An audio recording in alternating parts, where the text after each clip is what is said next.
आकाशवाणी कलकाता स्थानीय संबाद पढ़ছি সুদীপ বসু। প্রথমে বিশেষ বিশেষ খবর। রাজ্য বিধানসভার বাজেট অধিবেশনের দ্বিতীয় পর্ব শুরু হচ্ছে আজ। বিভিন্ন দপ্তরের বাজেট বরাদ্দ নিয়ে আলোচনা হবে। যাদবপুর বিশ্ববিদ্যালয়ে স্বাভাবিক পঠন পাঠন ফিরিয়ে আনতে বিশ্ববিদ্যালয় কর্তৃপক্ষ ও পড়ুয়াদের মধ্যে আজ বৈঠক হতে চলেছে। দেশে মোট কত ভুয়ো ভোটার কার্ড রয়েছে সেই তথ্য চেয়ে নির্বাচন কমিশনের দ্বারস্থ হচ্ছে তৃণমূল কংগ্রেস। বিধানচন্দ্র কৃষি বিশ্ববিদ্যালয়ের বিজ্ঞানীরা উচ্চ ফলনশীল মসুর ডালের এক নতুন প্রজাতির উদ্ভাবন করেছেন। ভারত 12 বছর পর চ্যাম্পিয়ন্স ট্রফি ক্রিকেটের খেতাব জয় করায় আনন্দে মাতোয়ারা রাজ্যের মানুষ। আসছি বিস্তারিত সংবাদে। রাজ্য বিধানসভার বাজেট অধিবেশনের দ্বিতীয় পর্ব শুরু হচ্ছে আজ। দিন দশেকের এই অধিবেশনে মূলত বিভিন্ন দপ্তরের বাজেট বরাদ্দ নিয়ে আলোচনা হবে। অধ্যক্ষ বিমান বন্দ্যোপাধ্যায় জানিয়েছেন, আপাতত দোলের আগে 13 মার্চ পর্যন্ত বিধানসভার কর্মসূচি চূড়ান্ত হয়েছে। রমজান মাসের কারণে অধিবেশন দ্রুত শেষ করার চেষ্টা চলবে বলেও তিনি জানান। সদ্য প্রয়াত বিশিষ্ট ব্যক্তিদের স্মৃতির প্রতি শ্রদ্ধা জানিয়ে অধিবেশনের সূচনা হবে। দ্বিতীয়ার্ধে চলতি অর্থবর্ষের ব্যয় মঞ্জুরি প্রস্তাব নিয়ে আলোচনা হবার কথা। আগামীকাল শ্রম, বুধবার বিদ্যুৎ এবং বৃহস্পতিবার পঞ্চায়েত ও গ্রামোন্নয়ন দপ্তরের বাজেট প্রস্তাবের ওপর বিধানসভায় আলোচনা হবে। তবে স্বরাষ্ট্র দপ্তরের বাজেট নিয়ে আলোচনার বিষয়ে এখনও কোনো সিদ্ধান্ত হয়নি। এদিকে সংসদের বাজেট অধিবেশনের দ্বিতীয় পর্বেরও আজ সূচনা হচ্ছে। এবারের অধিবেশনে 20টি অধিবেশন বসবে। যাদবপুর বিশ্ববিদ্যালয়ের স্বাভাবিক পঠন পাঠন ফিরিয়ে আনতে বিশ্ববিদ্যালয় কর্তৃপক্ষ এবং পড়ুয়াদের মধ্যে আজ বৈঠক হতে চলেছে। সকাল 11:30টায় নির্ধারিত ওই বৈঠকে বিশ্ববিদ্যালয় কর্তৃপক্ষের পক্ষে উপাচার্য, সহ উপাচার্য, রেজিস্ট্রার, ডিন অব স্টুডেন্টস এবং বিভিন্ন বিভাগের ডিনদের পাশাপাশি আর্টস, সায়েন্স, ইঞ্জিনিয়ারিং বিভাগের সব ফ্যাকাল্টির শিক্ষক শিক্ষিকারা, ছাত্র সংগঠনগুলির 2 জন করে প্রতিনিধি উপস্থিত থাকবেন বলে বিশ্ববিদ্যালয় সূত্রের খবর। শনিবারই পড়ুয়াদের ইমেল পাঠিয়ে আলোচনায় বসার কথা বলেছিলেন উপাচার্য।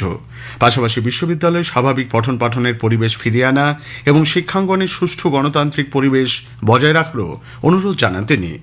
একই মর্মে বার্তা দেয় বিশ্ববিদ্যালয়ের শিক্ষকদের সংগঠন জুটাও। যাদবপুর বিশ্ববিদ্যালয়ে অবিলম্বে ছাত্র সংসদ নির্বাচনের জন্য ছাত্রদের সঙ্গত দাবিটি কর্তৃপক্ষের বিবেচনা করা উচিত বলে সাধারণ সম্পাদক পার্থপ্রতিম রায় জানিয়েছেন। উল্লেখ্য, পড়ুয়ারা সোমবার দুপুর 1টার মধ্যে এক্সিকিউটিভ কাউন্সিল ইসির বৈঠক ডাকার দাবি জানিয়েছিলেন। সেই সময়সীমা শেষ হওয়ার আগেই কর্তৃপক্ষের বৈঠক ডাকার সিদ্ধান্তকে পড়ুয়াদের ডাকে সাড়া দেওয়ার ইঙ্গিত বলে মনে করা হচ্ছে। উপাচার্য তাঁর প্রশাসনের পক্ষপাত দুষ্ট অস্বচ্ছ মনোভাবই যাদবপুর বিশ্ববিদ্যালয়ের বর্তমান সংকটজনক পরিস্থিতির জন্য দায়ী বলে অধ্যাপক সংগঠন আবুটা মনে করে। সংগঠনের তরফে গতকাল এক বিবৃতিতে প্রশাসন ও শিক্ষক সংগঠনগুলির সভার যৌথ সিদ্ধান্ত এখনও প্রকাশ্যে কেন প্রশাসন নিয়ে আসেনি সেই প্রশ্ন তোলা হয়েছে। এদিকে শিক্ষাঙ্গনে নৈরাজ্য এবং যাদবপুর বিশ্ববিদ্যালয় চত্বরে বিশৃঙ্খলার প্রতিবাদে বিজেপি গতকাল দক্ষিণ কলকাতায় ধিক্কার মিছিল বের করে। মিছিলে অংশ নিয়ে বিরোধী দলনেতা শুভেন্দু অধিকারী বামফ্রন্ট এবং তৃণমূল কংগ্রেসের বিরুদ্ধে সোচ্চার হয়ে বলেন, বিজেপি যাদবপুর বিশ্ববিদ্যালয়ের মতো ঘটনা কখনোই বরদাস্ত করবে না। 16 তারিখে যাদবপুরে বিজেপির পক্ষ থেকে নাগরিক কনভেনশন ডাকা হবে বলেও তিনি জানান। অপ্রাসঙ্গিক সিপিএম কে প্রাসঙ্গিক করার জন্য এটা গোটা সেটিং, হাকিম সেলিমের সেটিং। এই দেশ বিরোধী টুকরে টুকরে গ্যাং বিধানসভা ভোট এলে বলবে মোদিজির বিরুদ্ধে, বিজেপির বিরুদ্ধে। No vote to BJP, no vote to Modiji. আমরা ছাড়বো না। 16 তারিখে নাগরিক কনভেনশন হবে। 18 তারিখে উচ্চ মাধ্যমিক শেষ হওয়ার পরে আমরা বাইরের পরিবেশ তৈরি করবো এদের বিরুদ্ধে। লাগাতার কর্মসূচি নেওয়া হচ্ছে। আর ভিতরের কাজটা ইবিভিপি করবে রাষ্ট্রবাদী ছাত্র সংগঠন। রাজ্যে তৃণমূল কংগ্রেসের তৈরি ভয় ও সন্ত্রাসের বাতাবরণ ধীরে ধীরে ভাঙছে বলে সিপিআইএমের রাজ্য সম্পাদক মোহাম্মদ সেলিম মন্তব্য করেছেন।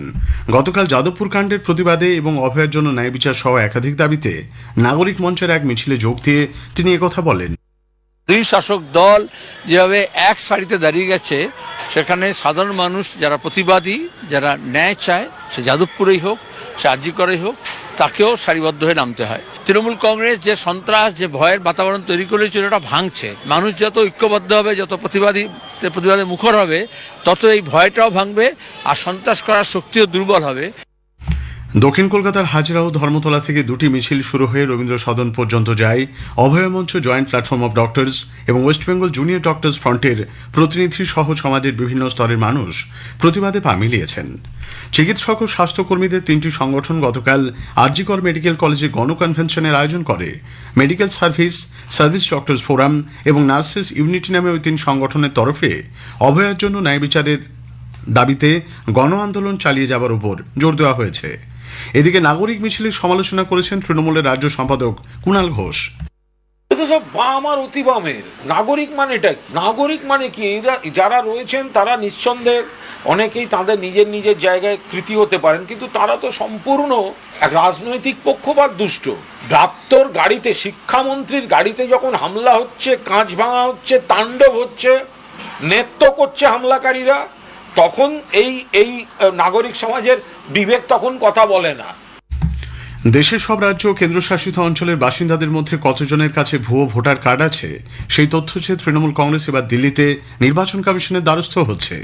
আগামীকাল তৃণমূল কংগ্রেসের 10 সদস্যের একটি প্রতিনিধি দল দেশের মুখ্য নির্বাচন কমিশনার জ্ঞানেশ কুমারের সঙ্গে দেখা করে এপিক কার্ড ইস্যুতে তার হাতে স্মারকলিপি তুলে দেবে।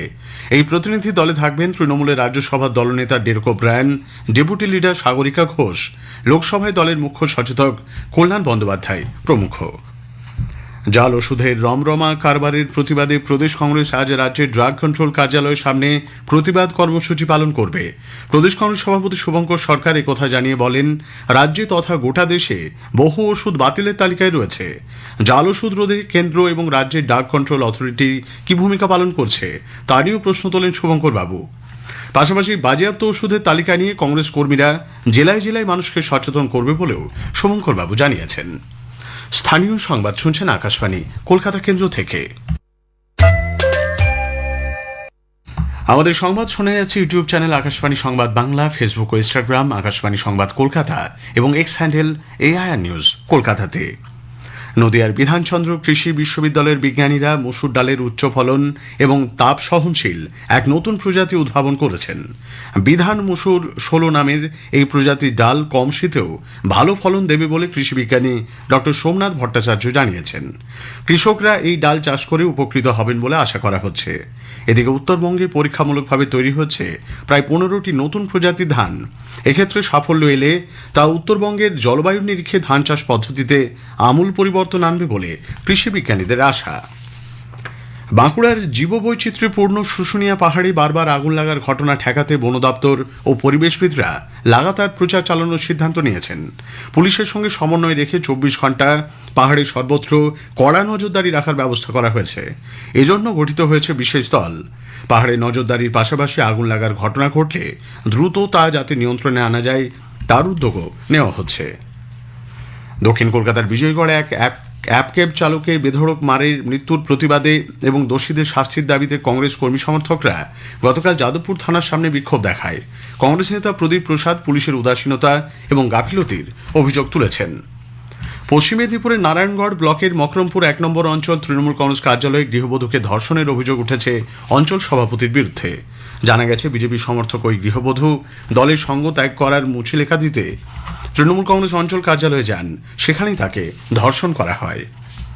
ভারত 12 বছর পর চ্যাম্পিয়ন্স ট্রফি ক্রিকেটে জেতায় আনন্দে মাতোয়ারা রাজ্যের মানুষ। বিভিন্ন জায়গায় আতশবাজি পুড়িয়ে আবির খেলার মাধ্যমে জয় উদযাপন করেন ক্রিকেট প্রেমীরা। একটি প্রতিবেদন। আইসিসি চ্যাম্পিয়ন্স ট্রফির মঞ্চে নিজেদের ফিট প্রমাণ করলেন রোহিত শর্মা, বিরাট কোহলি, মোহাম্মদ সামিরা। দীর্ঘদিন রান না পাওয়ায় সমালোচনায় বিদ্ধ ছিলেন রোহিত, কোহলিরা। ভারতের পেস আক্রমণের মূল ভরসা জসপ্রীত বুমরা না থাকায় অভাব বুঝতেই দিলেন না 1 বছর পর চোট সারিয়ে দলে ফেরা সামি। এবারে চ্যাম্পিয়ন্স ট্রফিতে ভারত দুবাইয়ে সবকটি ম্যাচ খেলেছে। নিন্দুকেরা এ নিয়ে অনেক কথা বললেও প্রত্যেক ম্যাচে বড় ব্যবধানে জিতে ভারত প্রমাণ করেছে এই মুহূর্তে একদিনের ক্রিকেটে তারাই সর্বসেরা। চ্যাম্পিয়ন্স ট্রফি জয় প্রমাণ করলো ভারতের সিনিয়র ক্রিকেটারদের কাছ থেকে দায়িত্ব নিতে প্রস্তুত জুনিয়র ব্রিগেড। কোহলিদের পাশাপাশি কেএল রাহুল, শুভমান গিল, শ্রেয়াস আয়ার ছিলেন পুরো টুর্নামেন্টে সমানভাবে ধারাবাহিক। বোলিংয়ে সামি জাদেজা যেমন উইকেট তুলেছেন, তেমনি হঠাৎ করে দলের সুযোগ পাওয়া বরু চক্রবর্তী নিজের প্রতিভার স্বাক্ষর রেখেছেন। উইকেট রক্ষক হিসাবে ঋষভ পন্থকে না খেলিয়ে KL রাহুলকে খেলানোর সিদ্ধান্ত ছিল কোচ গৌতম গম্ভীরের একটি মাস্টার স্ট্রোক। হোলির আগে দেশবাসীকে চ্যাম্পিয়ন্স ট্রফি উপহার দিয়ে রোহিত কোহলির মাঠের মধ্যে উইকেট নিয়ে ডান্ডিয়া নাচ প্রমাণ করল দলগত সংহতি কতটা গভীরে। অরিজিৎ দত্ত, আকাশবাণী সংবাদ, কলকাতা। মোহামেডান স্পোর্টিং আজ আইএসএলে তাদের শেষ ম্যাচটি খেলবে। প্রতিপক্ষ পাঞ্জাব এফসি। যাদবপুরের কিশোর ভারতী ক্রীড়াঙ্গনে খেলা শুরু হবে সন্ধে 7:30টায়। শেষ করার আগে স্থানীয় সংবাদের বিশেষ কিছু অংশ আরও একবার। রাজ্য বিধানসভার বাজেট অধিবেশনের দ্বিতীয় পর্ব শুরু হচ্ছে আজ। যাদবপুর বিশ্ববিদ্যালয়ে স্বাভাবিক পঠন পাঠন ফিরিয়ে আনতে বিশ্ববিদ্যালয় কর্তৃপক্ষ ও পড়ুয়াদের মধ্যে আজ বৈঠক হতে চলেছে। স্থানীয় সংবাদ শেষ হলো, এরপর খবর 9:15 মিনিটে।